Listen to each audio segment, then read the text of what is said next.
fáin na gaanta bhí ar shiúlóirí fud fad na haireann bia a chuirda. An tréimhse idir Marta agus Baltaine an tréimhse ba Iacra, na ba bhaga bhí ar fáil leis an taistilí a chothú. Tugadh an bharna ocrach ar an tréimhse seo. Anis, tá beirtear in é teach le chéile na na leithid de thoras a dhéanú sa tréimhse Iacra seo. Frank McKinney, éascara ilte ó chuige olú, agus darach ó mar a chu, seoirí sléimhteachta a tá na chonaí a guaige muin. Agus gan ach bun stóras bia acu, tógaí siad na seoltaí a gundaí an dún. Le haigh a thuirt ar chundaí chéirí. Sin é, sin ar idir tháinig muid bun honne. Agus éidir taistil, áil na fir taistil fadó, buna siad úsáid as a gud scileanna agus taithí le teacht ar bhia.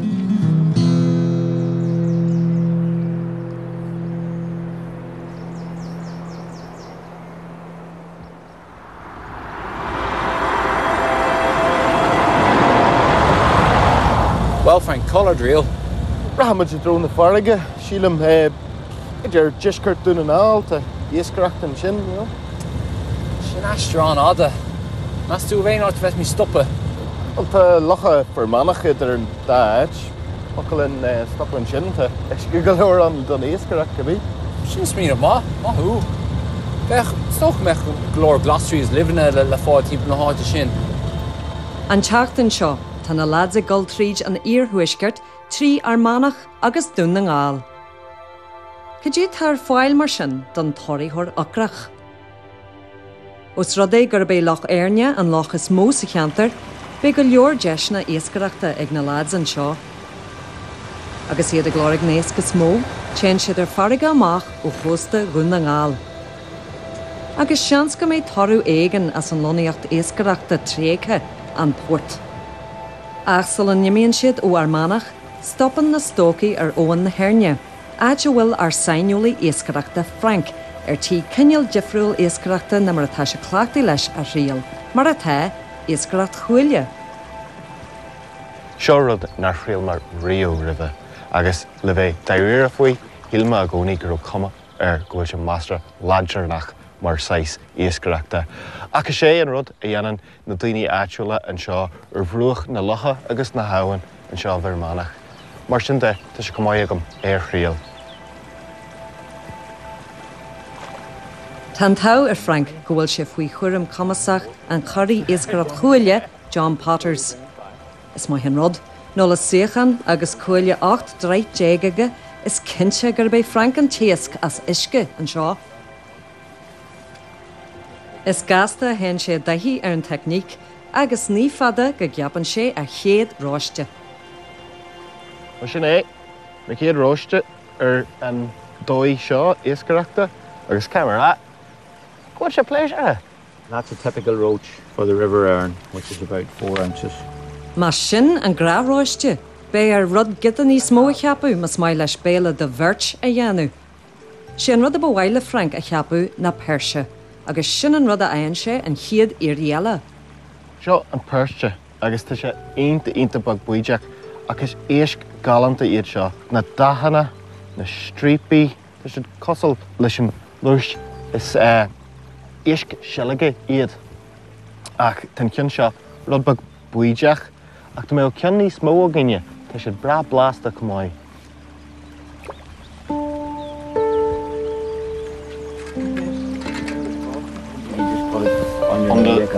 That's it. Cénach bhfuil jeirú leis na héisc, ní fada go dtuigeann Frank nach gapi sé a dheath mór go leor le híthe, agus bogann sé a raibh. I now see the attraction. It'd be fair to say that you're hooked on pole fishing? I'm hooked indeed, yeah. I'm hooked indeed. I'm not hanging up the fly rod, like, but I'd give this a go again for definite. Caimara, nach bhfuil sé cóladranach agus é hílma go mbeadh sé. Tá sé písí níos simúla agus in éireadh bhain soltas ach began tú irías tá skill ar lei ag buint leis an saisi éascareachta sin agus níl sé agam agus ghlacha sé blianta ó ólam so faoi cuma sin ag na sainolíthe. Chéan Frank aráist hiag a achar sainneola chéin, éascareacht slate, ag dúil le rud mór go leor le híthe a cheapú.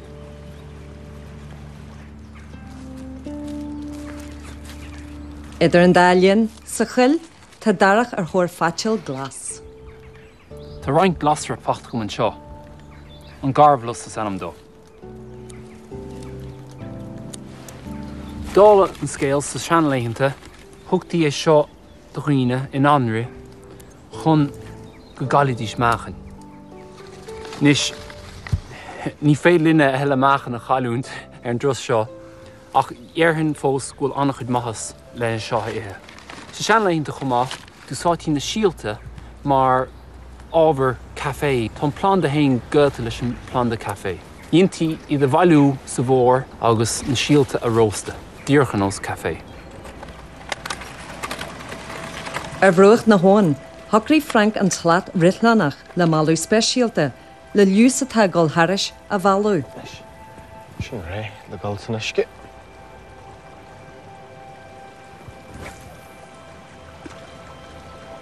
Arás na crus comport, is mó an seansan is go mé na stócaí ag ihe.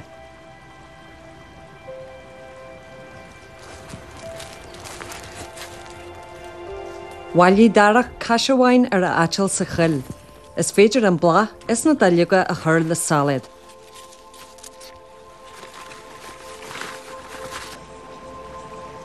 Go dtí seo, níl a géirí le héascaracht luas Frank agus athraíonn sé tacticí. Chuir mar seo an lína is seo an Toby agus tá sé rubbag níos trimme agus bheith man an tíbheile a bhain teach leis an cean seo bhíon ceanile rubbagrú éadrom. Tháinig mé iascaigh bagú an seo níos luithe agus le chuidir réid an éise seo an dámaiste.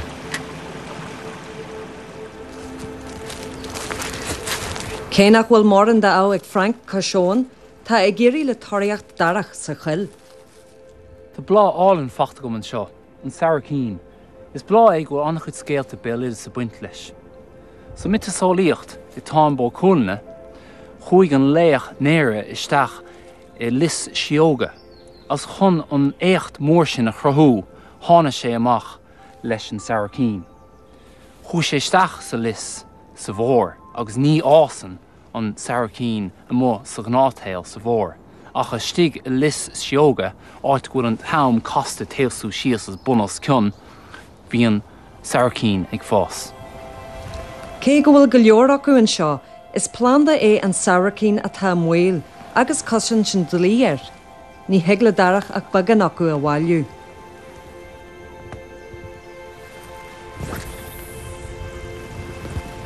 In é dhearú a chlig, níor cheap Frank irid is éisc a bhain leis an dá bhalú aige.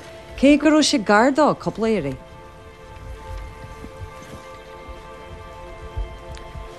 Níl an tála man nniu, tháinig éiscomháin díireach isteach adla a chosa agus tháinig ceanile agus rug sé gréamar an dúin a chail mé. Agus mar sin de, is tá gur béis seo an caith Jerry a bheits agam, or tá an tam ag brú a raí agus tá darach a géirí táseachtar an cócaracht go lua. So chuir me seo isteach den uair dearnach.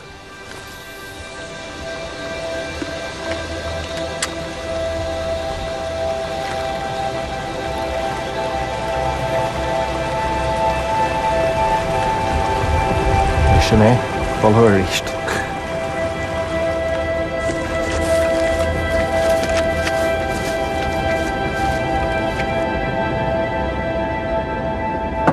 Ní raibh ábhar bí lomaniu ach faoi cumaint go fáil.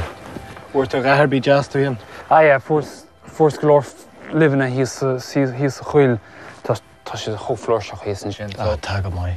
Tá mé de clúd a hón déobh sin de. So an dhéanamid scrain cócaraachta mar sin? Se, tá plán agam. Is go déan plán seo? Aber cad a rudí seach sa bhain agus déir mé leat. OK.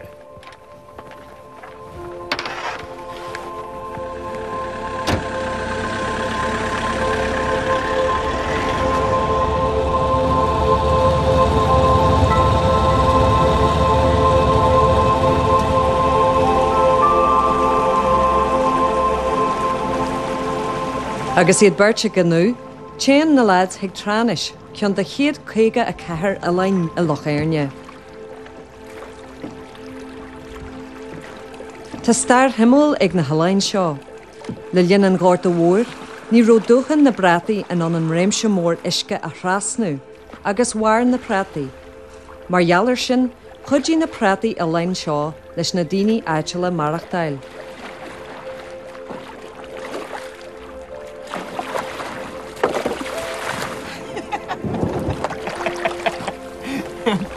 Cai leis go háartarm san sin. Ronan Frank. Maithú. Réilean. Bech, for Landal on a bha. Mas landal ar dó agus ar leid fé mit siirman sin. I clí le téma an fráta, buin an plán daracht an jinnear le bia ó bhfuil ganan phobal in Alta Ver. Cén plán seo agad. Chiapas, méidir gin in fásta rán prátaí doin. So sé an plán agad san é agal lugum sa leníana. Sin é go dtír ach thugus na congastílum, so tá gachar down dit, tus a chábhla chéile. Is bia ionta tradiisianta in Alta Ve ar an prátaí, nó farlí prátaí, agus nach méonar go bhfuil oltach lena dhéanú. Tá Frank ag máscú prátaí brúite le plúr, isce agus granín salan. Codín gitabag den neolalas áitiúil leis an bhascan. Tan téas ré agam, bhfuil am buíchan ibh a chaithhuiste han. Nis, tuair sé seo crackan jazz den méid atá le buint amach agam agus le chur ar an frachtan.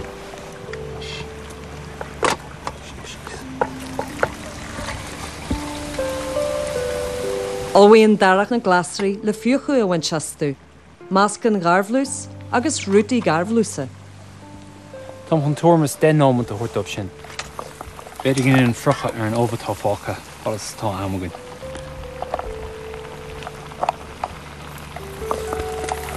Tá sé ré, na bhfuil cum bhhaid ar anis.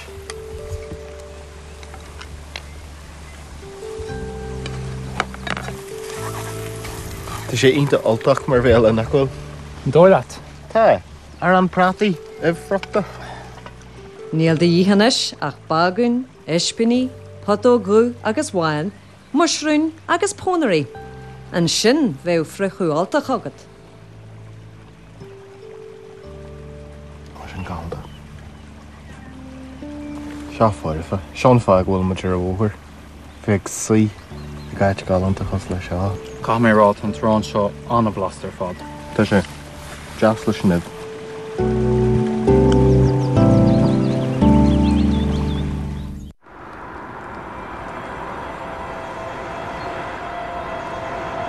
Tá darach agus Frank ag deanú amálaí trasna an iarhuaisgurt. Níor cheap siad iascarbí ag an stad ag Lochairne. Ar a laiad, chuní salad fatil darach agus ar an prátaí Frank bahí héad a dránis. Ach feoil ní bhuair siad fós. Oh, darach arc. Dé sin. Here, stop me sin seo. Stop me. Hocu go mé an tau ar na stócaí, piasún marú ar hiú an bhalaí. Anis, caihí siad a ciniú ar waithio a ihe nó narwaith. Fechar sin Frank. Anis. Ti'n mar tá sé. Ar lubba crúi. Fech mi dar in a súla. Súla, ie. Tá sin plán. Ie. Tugmuid lené agus Janama J is rúar báil or má tá maithas ar bís a fiol an seo tá béle galanta a gine. Tam sásta le sin.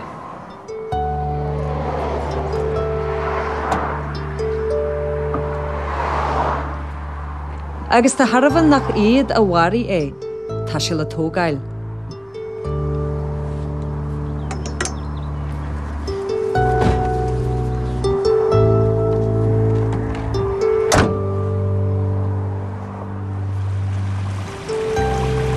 Leanan na lads ar a doras go dtí cuain ceilte hillen in nún na ngáil. Cé go bhfuil sé sucar in isce tannaí an chuin, tá an ghuí ag bailú neart ar farige, agus tá sé géirí cineal garú. Ach sílan an captain, Paddy Byrne, go bhfuil sé slán go leor le gal amach. Tá fan ar Frank go le réascaracht, ach níl an fan cíarna ar darach. Am ábhríad an airas fi seo. Ctí, tá sé galanta mhuiíonn siú. Acha tú an farge am mún sin ar fad. Ach arcan seo, tá sé go deas an seo. Lei, tá sé garú mhuiíonn sin, but tú áráit, bit a clachtaí leis fan am a déanamid amach an sin. Bhí ar bhád hána bharga fion agus níor bhla go bhhaithna éair cíimiid ach meastum mé mé broite. A hacha leis tarlú don fápa.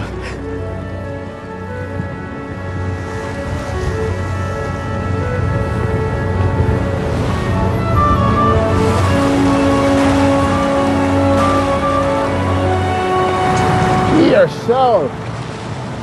Solomon siad bélan chuin amach, socraíonn an Captain Paddy go neahí siad fada go leor, agus réonn sé áit do na lads le tríal a bhainteas.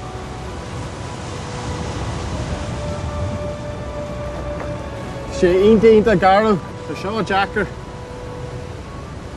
Beidir go imar rud éigean go fáil, ach tá an airge milsna garú.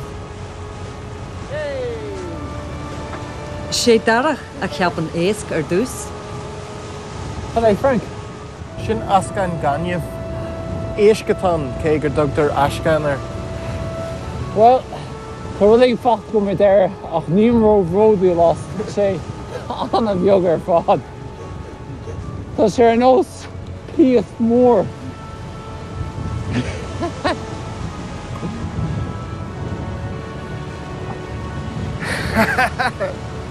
Wow! Ní runnach géad, na trosc na éon rud, ach seo thuginn gá ascan ganniamh eile. Leis sin cead thuginn i haní féin, well, bé bhéle bag deasan sin mai go leor. Oh, Ní ol éascé mar a bhí siad ag dúil leis, ach tá duine ag teacht agus churna an Captain Paddy jeirú leis an le. Is sé rá garú lads ra muid is te. Thom sa sásta sin.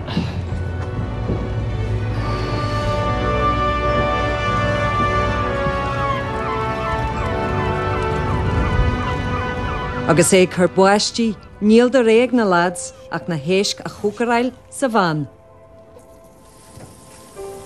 Ar an taobh? Just go héisteach iad bailach ar bí.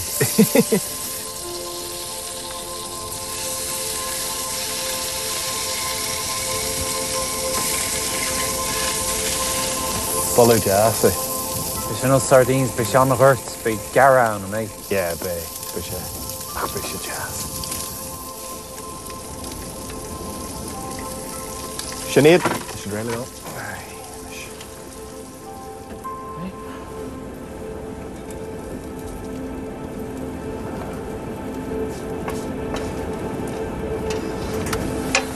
Ó, éarthú. Dé mar a dúran muid faoi. Ní mór an é ó híh bíada. Ach maidir le fáitil, bí an táhacht le gach sort. Tá ladí na mothgann an hé nocht. Yep, tá sisna sin, réid an fáta.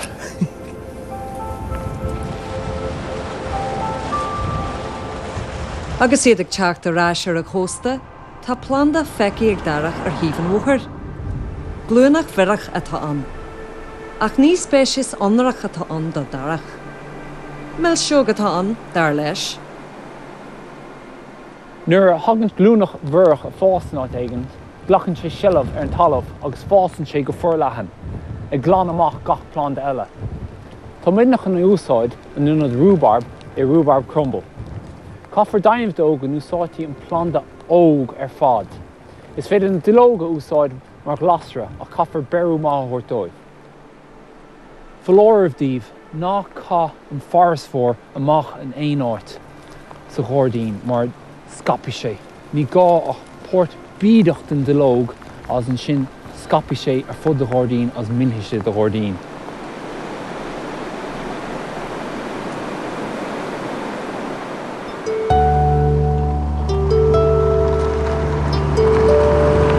Agus iad armtha leis an glúnach.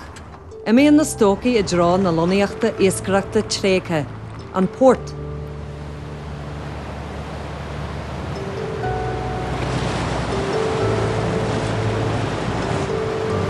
Tá ceantar iargúilta seo thuí de gláán colm ciile, áhalas go bhfuil sé ar imil an dóin, caithfí gur mór an dúthlan a bhí san aileat garú do na hiascarí cróga a thaobh amach sa chuain.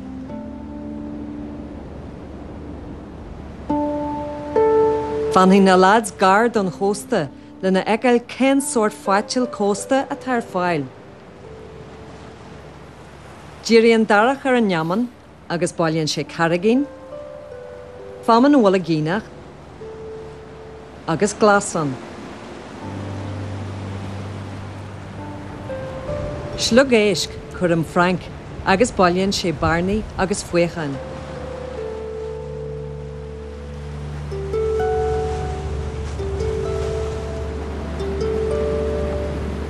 Leis an fríú cuasa ar láimh, socraíonn na lads gur maithid tosú a chócaráil.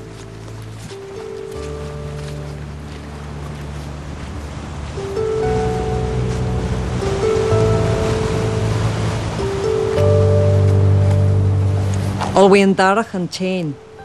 Seo an chiad uair a láimh sé rud a mariú ar an mhuachar.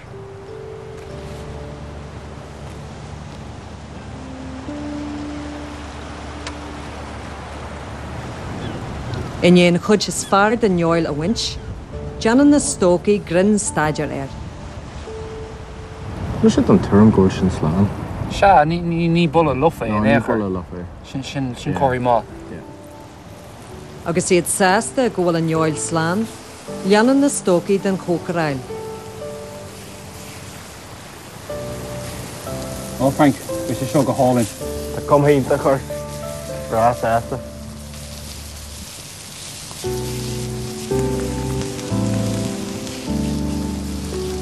Le gol leis an féasún, Janan siad anraí ó neaman agus slugéisc. Iné neoil a chéalú, fagan darach í le suanmhrí. Agus iad a ggócaráil, díríonn darach a aird ar an bhinbhrúir. Ar dús, olbhaíonn lúneach tríd na duilúga a bhaint agus í a bhingarú. Suanmhrí agus milsí le mill. Leis an bhinbhrúir a dhéanú, leí agus mill. Cur plúr agus curca leis. Suí é go dtí go bhfuil sé máscaí go carram, agus Jan sreide ar an glúnach. Sin am is seo chur a bhór.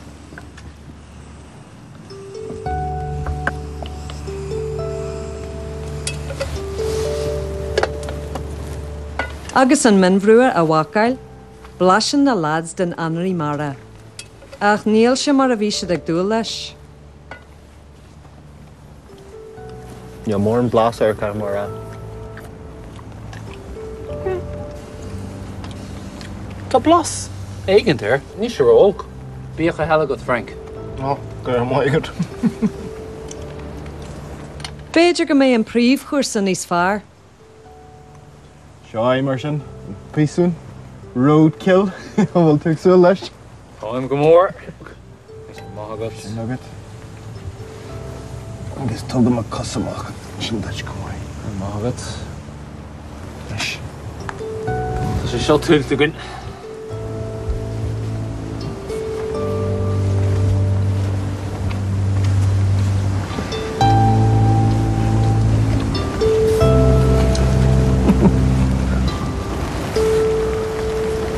Nach íntas an rud é, sé seo séir an aisce. Úntaach, tá mag stoppar ar óhuair níos muna cinis. Iné cuasa tosaí díamach agus feoil de ardchaidan a tógu ó Híban Valley, tá sin am don bhinbhrúir spéisiís anraí.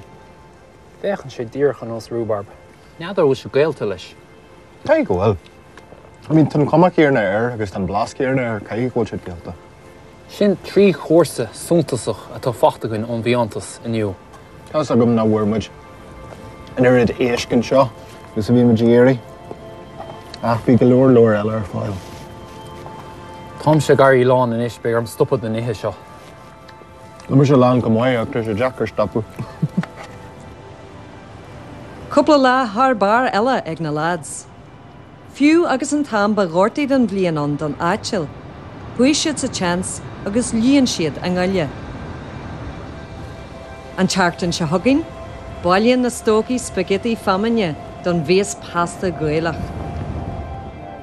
Fáinn siad tós a chéide, agus tá chuma ar an scéal go ndeannaí darach rud ar bith le pórtan a bhálú.